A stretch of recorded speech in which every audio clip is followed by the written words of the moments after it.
The new channel. Hashtag TNC Now. The views, opinions, and insights expressed in the following shows are those of the host, producers, guests, and viewers. They do not necessarily reflect the position of the channel. Viewer discretion is advised.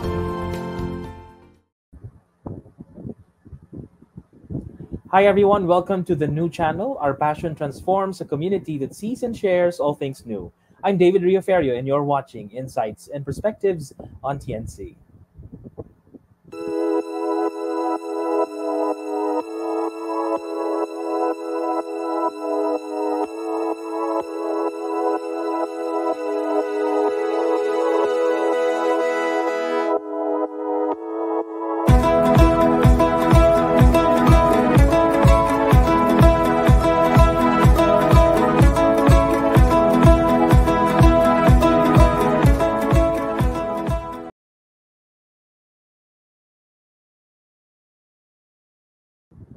Magandang araw po sa inyong lahat, sa mga nanonood din ng TNC and Insights and Perspectives.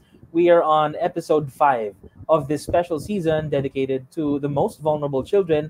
Partner po ng TNC, ng The New Channel, ang World Vision Development Foundation Incorporated or World Vision in the Philippines. Maraming salamat Apple at sa lahat ng bumubuo ng TNC for this partnership. Kasama po natin as co-host si Lara Gonzalez. Siya po ang aming Internal Communications Specialist sa World Vision. Lara. Ayan, hello Kuya David, and thank you for having me today. And thank you also for Kuya Mike, who will also be joining us today. As Kuya David said, si Kuya Mike or si Michael Makabasag, ang World Vision Program Officer na sa Batangas. So, Kuya Mike, hello po. Ayun. Hi, Mike. Mapagpalang hapon po sa inyong lahat. Thank you for inviting me here. Ayun. So, thank you Thank you again, Lara and Mike, for being here in the program. Alam nyo, again, nagpapasalamat po kami sa TNC, at sa lahat po ng mga partners namin ng media, mga bloggers, for helping us raise the voices of children. Hindi lang mga problema, kundi yung mga solusyon na dala-dala. Ito nga ni Mike at ni Lara, mamaya ikukwento namin. Lara, ano bang mga tanong mo dyan for Mike? Ayan, actually, ang dami kong tanong para kay Kuya Mike.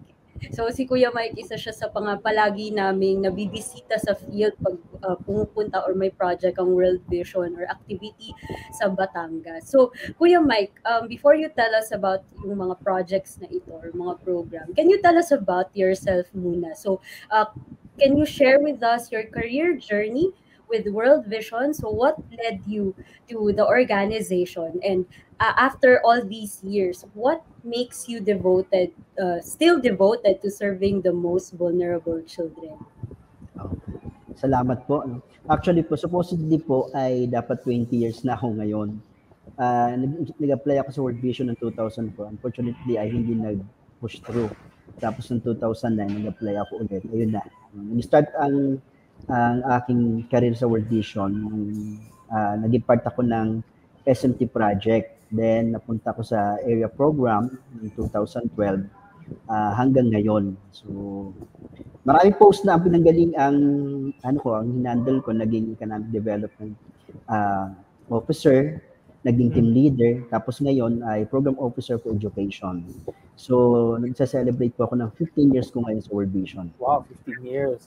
Lara, ilang taon ka na ba sana? Ako, 5 or 6 pa lang 9 years na, Kuya. Maganda ka pala sa akin sa org. I'm curious, Mike, pag sinabi bang AP, alam ko, ibig sabihin area program, ibig sabihin, ikaw nakababad ka sa community natin. Ganun ba yun? Yes po, apo. Dito talaga required tayo kasi kailangan nakatira talaga sa community. Dahil we need to understand po yung context ng community natin para po mas mailapat natin yung mga program natin, ng mga activities natin. Tira po tayo sa community. Mga gano'ng katagal ka nagsistay?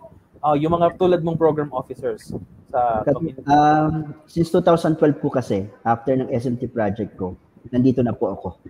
So, gano'n na po katagal. So, kung kailan po, ako po ang pioneer na nag-start ng area program for Batangas 2. So, very Batangas. thankful ako kasi ang dami na nangyari, ang dami naganap, ang dami stories of transformation, at patuloy yung blessings na pinagkakalob sa atin ng Panginoon. At yun yung pinakamaganda kasi while working with the children and the most vulnerable, ang dami talagang nire-reveal ng Panginoon. At patunay na hindi siya nagkukulang. Because ang atin naman talaga sinasabi ay, ang sentro talaga natin ng Panginoon. Siguro bago ko tanungin si Mike, ano bang itsura ng Batangas? Kasi baka naisip natin, merong bulkan dyan, merong beach. Tanungin ko muna si Lara, kasi nakakaikot ka rin sa iba't ibang parts ng Philippines, ano? Kung nasaan yung area programs ng World Vision. Ano bang mga na-observe mo na common denominator among them, Lara? Common denominator, I think a lot of yung mga area programs ng World Vision, ano talaga siya, parang yung mga hard to reach na malayo talaga yung ibiyahe, kailangan ng mga program officer natin and even yung other staff natin para makapunta dun sa lugar na yun. And makikita mo talaga na yung mga lugar na yun, sila yung nangangailangan din ng tulong. So, pero ang pinaka talagang parang tumatatak sa akin is yung pag nakakakita ko, like for example, yung program officer and then yung mga World Vision volunteers, super immersed sila with the community na parang talagang hindi lang sila parang nandoon parang nagtatrabaho, pero talagang kaibigan, kakilala nila lahat ng mga nandoon sa community. And the witness ko si Kuya Mike ganon, and kaparehas din ng other program officers natin, for example sa Luzon, sa Visayas, sa Mindanao, ganun talaga sila ka-immerse sa. So, yun yung isa sa, I think, common denominator. Nice. Ganda nung nabanggit ni Lara sa mga nakikinig at nanonood. Ano? Talagang pagkasama mo yung mga World Vision staff and volunteers dun sa area, parang hindi sila natatrabaho. Well, madaming ginagawa, pero parang part talaga sila ng community. Parang bahay na nila yon. Di ba, Kagawad Mike o Konsihal Mike? Kasi ito, binibiro ka ng mga tao dyan eh. Okay lang ka matatakbo sa barangay. Maraming beses. Actually, kinakausap ko. Tatakbo diba? Sabi ko kasi, hindi ako makatakbo kasi may motor naman ng World Vision. One time bro, di ba, nagpunta tayo dyan with a donor, di ba? Tapos kasama yung mother, tapos meron siyang dalawang mga anak. Binisita yung mga sponsored children nila na nasalanta ng pagsabog ng Bulkang Taal. Oo. And then yun yan, it seems na talagang kilala ka ng mga tao habang naglalakad ka dyan eh. Parang bago ka makarating sa amin, ang dami mo munang nag-appear ka muna dyan, binati mo muna to. Gaano mo katagal na na-build yung ganong klaseng relationship with them at nakuha yung tiwala nila sa mga ginagawa mo dyan? Before naman kasi ako pumasok ng World Vision, isa talaga ako community organizer. So talaga kami Pag sinabing community organizer, anong ginagawa nun? Train talaga kami at part talaga ng aming devotion na talagang kilalanin ang lahat ng tao sa community. Kasi para maintindihan yung sitwasyon nila, maintindihan kung paano, ano pa yung mga programa o proyekto na pwedeng gawin. So it's a must. So dati, ang minimum 25 a day, minimum a day, 25 katao ang kailangan ko makausap. Kaya pagpasok ko sa World Vision, hindi na siya problema. Parang naging buhay ko na yon. Ganun na yung kadali. So napakadali siguro gift na din. Napakadali sa akin mag-establish ng pakikipag-ugnayan. Mapunta lang ako sa tindahan, so nakakapag-create na ako ng may mga tanong. Usually ang mga community organizer, yung mga katulad natin, ang talagang isa sa skills natin ay kailangan po ay palatanong tayo. So curious tayo sa lahat ng bagay, nagtatanong, inaalam mga sitwasyon. Kasi kailangan po makita ng mga tao na interesado tayo doon sa buhay nila. Yun yung isang mahalaga, na interesado ka sa buhay nila. Hindi dahil sa kailangan natin gawin yon, kundi ako naging buhay ko na talaga yon para maintindihan na ano ba talaga ang kalagayan ng mga kapwa ko Pilipino at paano ako magiging bahagi doon sa pag-aangat ng buhay nila, ng kalagayan nila. At good thing, kasi yan yung ginagawa natin sa World Vision. Kaya hindi na siya naging mahirap sa akin. Lara, gusto kong tanungin si Mike, ito bang ganitong klaseng skill or passion or compassion para sa ibang tao? Ito ba'y innate na sa'yo o sa atin bilang staff ng World Vision? O ito ba'y inaaral? O mixed ba yun? Sige nga, si Mike muna and then si Lara siguro after. Sa aking karanasan, parang natural na. Kasi nung bata ako, ang buhay kasi namin, ang tawag ko ay lagalag. So, we move from one place to another. So, halimbawa, nag-aral ako sa isang school na ganito, yung sa susunod na taon, ibang school, sa susunod, ibang school naman. Unang panahon, hindi ko maintindihan. Lord, ba't ganito yung nangyayari sa buhay namin? Parang wala kang permanenteng kaibigan, pero every year, may bago kang nakikilala. So, sa akin, parang natural na yon. Pero usually, mga kasama ko din, parang ganun din eh. Parang pagka nandito ka sa World Vision, parang ito yung positive, parang chismoso ka in a positive way. Kasi, yun talaga yung natin na kailangan natin makialam sa nangyayari, kailangan natin naiintindihan yung kalagayan ng mga tao. Kasi ang hinahanap talaga sa atin, gaano kalaki interest natin sa buhay nila para mas mangyari yung kaganapan ng buhay, lalo na sa mga bata. Okay. Ikaw, Lara, sa work mo sa comms, dito sa Philippines, and also yung stints mo international secondment, halimbawa. Yes, actually, Kuya, it's very important na maging, yung sabi nga ni Kuya Mike, maging interesado ka genuinely dun sa kalagayan kasama mo or kinakausap mo. Hindi lang yung mga sinaserve natin sa community, but our fellow staff, for example, or yung other partners natin when we do our programs. Kasi yun talaga yung, if meron tayong shared understanding and shared appreciation ng mga gusto nating gawin or at saka mga gusto nating isolve na mga problema, mas madali nating mapagtutulungan kung ano man yun. So, tama yung sabi ni Kuya Mike, mga positive use of pagiging positive. Communicative. Sige nga, ano pa mga tanong mo dyan kay Mike? So, Kuya Mike, ang dami ng mga posisyon na rin na pinagdaanan mo sa World Vision. And before that, you mentioned din na meron ka na rin community activities even before you joined World Vision. So what do you think makes yung work mo ngayon sa World Vision, what makes it unique? And kasi ngayon, di ba, nakafocus ka sa well-being ng mga children. So what makes it unique? Kasi nagiging saksi tayo doon sa nangyayari sa buhay ng mga tao. Nagiging saksi tayo doon sa mga problema nila, sa mga sitwasyon. Tapos, pag nasa solusyonan yon sa pamagitan ng sama-samang pagtutulungan, iba yung fulfillment na naibibigay nito sa atin. Sa totoo lang, ang sarap talaga. Ito yung bagay na parang hindi mo may paliwanag. Kaya siguro yun din ang rason kung bakit nagpapatuloy tayo sa gawain. Kasi hindi nakakapagod eh. Sa tuwing makikita mo na ang mga bata nagpapatuloy sa pag-aaral, umaangat ang kabuhayan ng mga magulang nila, yun yung parang nagpo-prepare sa atin para magpatuloy palalo. Alam nyo, yung sponsored child ko, nandyan sa Batangas. And I think, nag-graduate na siya. Para po doon sa mga hindi medyo familiar, pag sinabing sponsored child, meron kasing programa ang World Vision na child sponsorship. So monthly, nagsusupport ka financially, tapos napupool yung funds, tinatakbo nila Mike yung programa para doon sa mga pamilya. And then yung sponsor child ko nga, nandiyan sa Batangas, and then nag-graduate na siya. So wala lang, yung fulfillment bilang isang kuya from afar, ang saya. What more, itong sina Mike, na talagang araw-araw, halos nakakasama niyo yung mga bata at mga pamilya nila.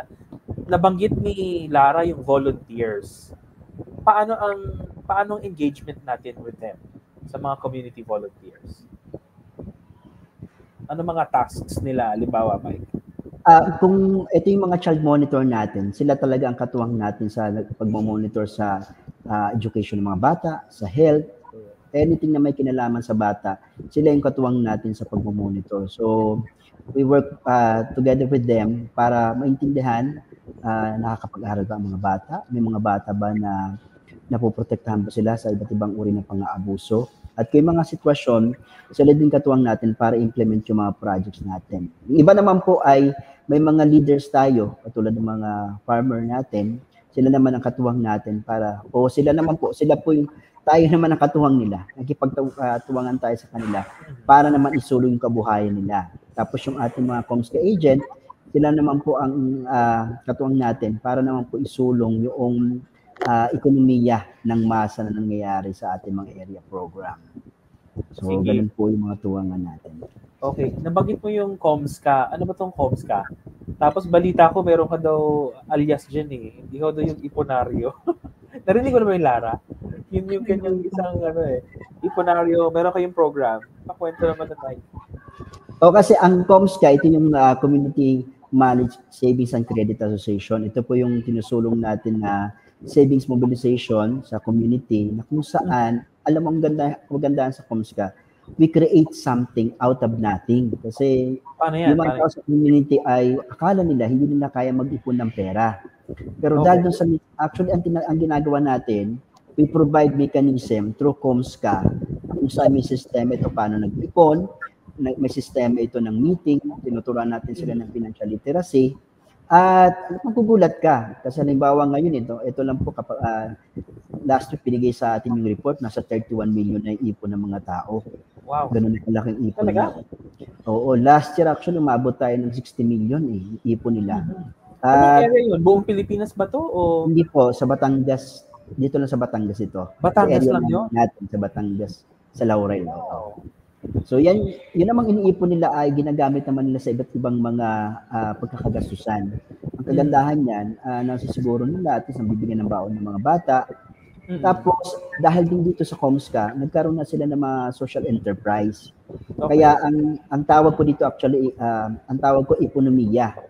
Ipon ng organisadong masa para sa pagtataguyod ng sariling ekonomiya. Kasi ang layunin talaga natin, itaguyod nila ang sariling ekonomiya nila na kung saan ay makakatayo sila ano man ang sitwasyon ng pangyayari sa buhay. For instance, nung nagkaroon po ng COVID-19, very thankful sila sa atin kasi yun talaga ang sinandala nila, yung ipon nila sa COMSCA. Yun. At saka Lara, I don't know with the stories that you get from other parts of the country, talagang empowering siya. Not only because they have financial means to buy their needs, pero alam mo yun, yung sense of pride na, ay, may value ako or may naipon ako. Ganun din ba na-observe mo, Lara? Yes, actually, sobrang yung COMSCA, it's one of the parang life-changing or transformational talaga na program na nagagawa ng World Vision dito sa Philippines. Kasi parang nakikita natin yung mga parents, hindi lang sila natutulungan financially, pero yung confidence nila to provide for their children na hindi lang sa baon, but I think ginagamit din nila yun. Meron tayong isang area program na nakapaggawa sila ng parang community garden using yung earnings nila sa COMSCA, and ginagamit nila yung mga tanim nila doon pang pagkain din nila. So, na susustentohan doon yung health and nutrition ng mga bata, yung financial needs nila sa school. So, it's really a holistic approach. So, nakaka-amaze talaga. Ang laki talaga ng mga nakikita ng mga COMSCA natin, groups, and it's really amazing na it's a community effort and it empowers yung mga members nito. And meron din for kids, right, Kuya Mike? Meron, oo. Meron tayo sa bata, meron sa youth. At sa ngayong youth natin pala, sila yung grupo natin na nagsusulong ng chicken production, rabbit at saka chicken production. Tapos meron na sila ngayong yung veggie burger na mula sa gulay. So meron na silang ganoon. At nakakatuwa kasi sinuportahan natin yung kanilang project na chicken production. Ngayon nagtutuloy sila at kumikita na yung mga kabataan natin. Ang isa pang maganda sa nangyari sa atin sa COMSCA kasi alam nyo ba yung mga community natin, nagdo-donate na rin sila sa World Vision. Wow. Oo. Tapos katulad yan, yung dito sa atin sa Batangas 2, mayroon tayong tinatawag na LabBDC. Ito yung Laurel Organized Villages for Enterprise Development. Ngayon ay nag-i-sponsor na sila ng mga bata. So meron na rin silang tinutulungan ng mga bata sa ibang lugar. Yun ang pagbabago. Isa pa, ang nagawa din ng COMSCA, yung binalansin niya yung gender. Kasi nga, Batangas kasi, kumbaga parang mga lalaki yung nag-iba, parang mga kalalakihan. Pero dahil sa COMSCA, nagkaroon na recognition na, ay, malaki pa pala ang papel ng mga nanay pagdating doon sa tahanan, lalo na sa pagtataguyod ng ekonomiya ng pantahanan. Mm-mm. Kasi nung napapamahalaan na nila ang COMSCA, alam mo, may isang nanay tayo na yung una tinatago niya yung pag-iipon niya ng pera kasi natatakot siyang malaman ng asawa niya. Alam mo, nung nalaman ng asawa niya, sa halip na magalit, ang ginawa na, sige, dagdagan ko pa yung iipunin natin para mas makaipon pa tayo. Ganun yung nangyari. Ang daming transformation yung nangyari. So, ang maganda nito, no, sabi mo rin, tsaka ni Lara kanina, transformation, total siya, hindi lang basta magkaroon ng laman yung bulsa mo, kundi pati yung isipan mo, no, at saka yung relasyon mo sa ibang tao, nagiging maayos. Kasi alam ko, meron tong honesty system na ini-improve yung character mo, di ba? Para paghiram ka, sige nga Mike, ano nga yun? Explain kasi once syempre tinuturo natin yung may mga values din na kasama sa COMSCA na ang punto ay maging good steward tayo dun sa mga pinagkaloob sa atin. Kaya maingat yung pag-meeting, may mga sistema talaga tayo sa meeting, mahigpit ang pagsasagawa ng meeting, yung paghiram ng pagpo-provide ng financial services sa mga kasama, may mga kaakibat na responsibility. Kasi gusto na natin pakita na ang mga community, kaya nilang gawin ang pag-iipon ng pera na may integridad, transparent, no? Tapos, yun yung mga kagandahan na nangyayari dyan. Oo, kasi kaya naman pala Pwede naman palang, alam mo yun, may integridad yung mga tao. Diba, kahit kakaunti lang yung kanilang kinikita, hindi kailangan mayaman ka para sumali sa COMSCA. Anong nila, usual na trabaho, halimbawa, bro? Yung mga nanay natin, halimbawa, ay mga nagtitinda sa palengke. Oo. Nagmamalunggay, nagtatanim ng gulay. Yun yung ano natin. Okay, ilang taon na to? So mga 20 years na ito ginaganap dyan. Ganun ba yun? Sa Laurel, nag-start tayo ng 2016. Pero sa ibang AP natin, mas nauna kasi. Pero sa Batangas, nag-start tayo ng 2016. At tama ka doon, na nakita na hindi kailangan na malaking pera para makapag-ipon. Kasi nagmamatter talaga nung maturuan sila, magkaroon sila ng mechanism na magtuturo sa kanila pangasiwaan ng mabuti at mahusay yung kanilang kapirahan. Kasi once na ma-manage nila ang kanilang kapirahan, tumataas ang kanilang kamalayan, ang kanilang consciousness, at mas natututo pa sila sa ibang bagay. Yun yung kagandahan doon. Maganda may mga negosyo na rin po sila. Pati negosyo. Kasi isang sa pangarap sana natin sa Batangas na yung mga COMSCA natin, makapag-put up talaga sila ng sarili nilang supermarket. Kasi may mga product na rin ng community natin . May malunggay tayo na powder, flakes, meron tayong turmeric na tea, herbal tea, meron tayong talinong chips, merong ubi chips. So marami tayong product na kaya sinisikap nila sana yung kanilang mga product ay may pagdadalhan na para mas lalo pa silang magkaroon ng kita. Kasi ang layunin sana, kung magiging maganda ang kabuhayan ng mga tao, mas mapapangalagaan ang kalikasan. Sige, kung ako'y nanonood, nakikinig ako ngayon, paano ako o-order kay Mike? O doon sa sa COMSCA na yun, may Facebook ba sila halimbawa? Or mayroon pong Facebook ng LabBDC. Mayroon pong, pwede pong kumontak sa LabBDC or pwede rin naman nilang kontakin tayo. Sa organization nila or through a World Vision officer, i-connect nila.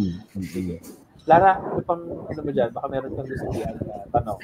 Natutuwa lang ako dun sa mga kwento ni Kuya Mike kasi parang proof na kailangan lang parang i-trigger or i-activate yung mga members ng community natin. Minsan kasi hindi nila alam na meron palang possible pala tong gawin. Pero dahil sa may mga nakikipag-partner sa kanila or may sumusuporta, naniniwala sa kanila, nagagawa nila. And the same yun with kids, right, Kuya Mike? So, from COMSCA, Kuya Mike, meron ka pa bang pwedeng ibida na project or program na sa tingin mo nagagawa yung ganung klaseng impact sa community, especially sa children? Sa ngayon kasi meron din tayong food security and social enterprise. Ito naman yung gusto natin tugunan din yung gutom. Tapos may ensure sana na may masustansya, malinis at masarap na pagkain ang bawat tahanan. Ito nga isang project natin kasi ang ang sinusulong kasi natin, dapat kapag tayo ay nagsusulong ng kabuhayan, dapat napapangalagaan ang ating kalikasan. At the same time, nai-improve talaga ang kalagayan ng buhay ng mga tao. So ngayon, isa ito sa project natin na True Globe Hapag. Meron tayong food security and social enterprise. At meron din tayong part nito ay nagpo-provide tayo ng pagkain sa mga bata para naman, di ba alam nyo, napakahirap pagpakain ng gulay, di ba? Pero tayo, may mga ginagawa tayong paraan na matututo talaga ang mga bata na kumain ng gulay. Part ng project.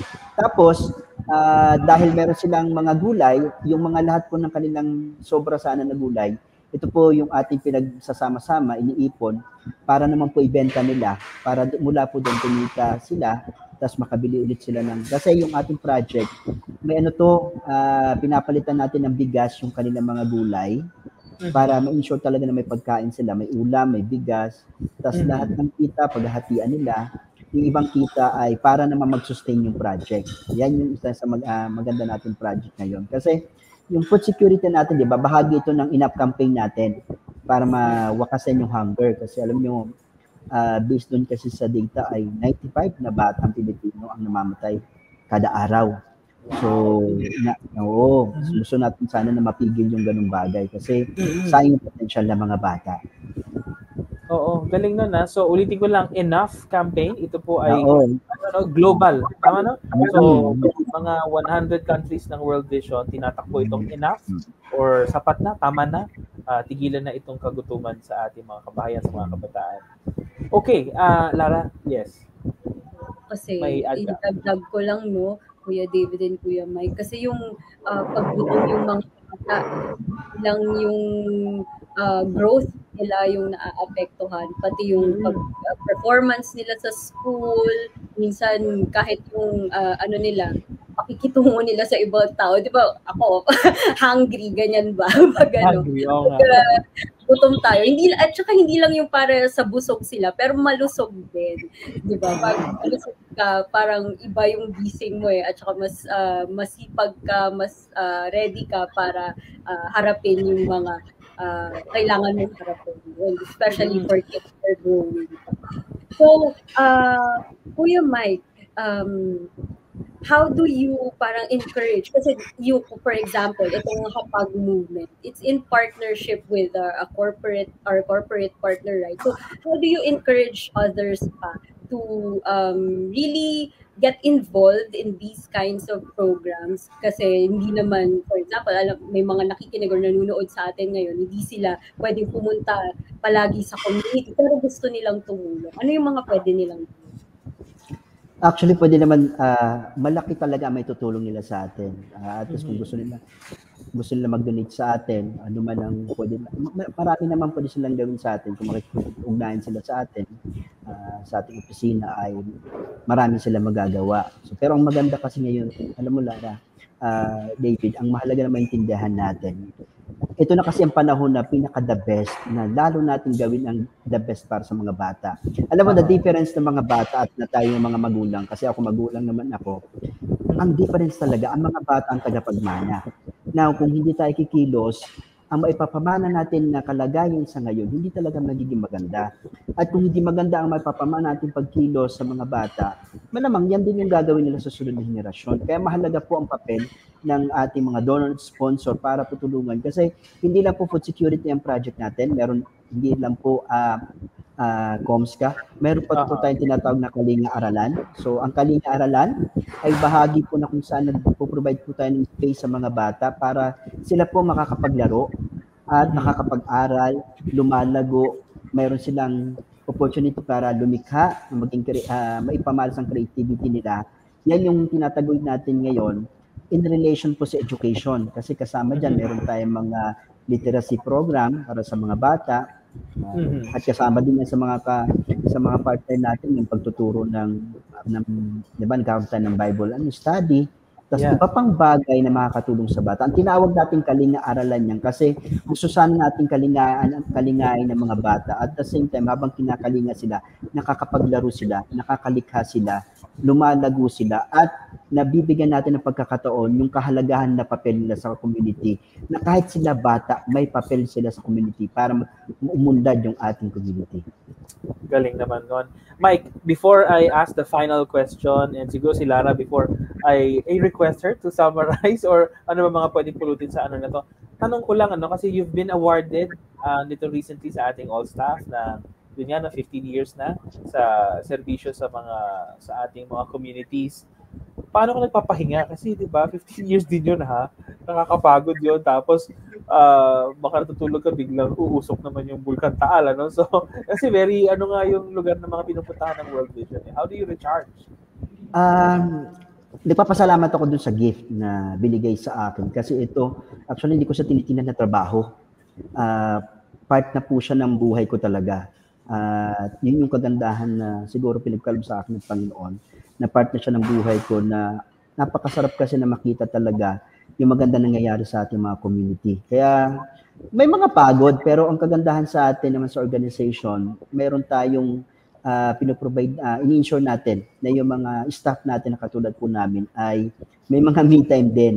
At ako, part na ng in-incorporate ko talaga ang me time sa akin. Kasi yan ba, pagkatapos ng maghapon na gawain, lalo titingin lang ako sa bundok kasi may bundok kami, yung Tagaytay, pag nasa amin ka, parang bundok yun, Titingin na ako, nagpapasalamat ako, Lord, thank you po dun sa mga blessing.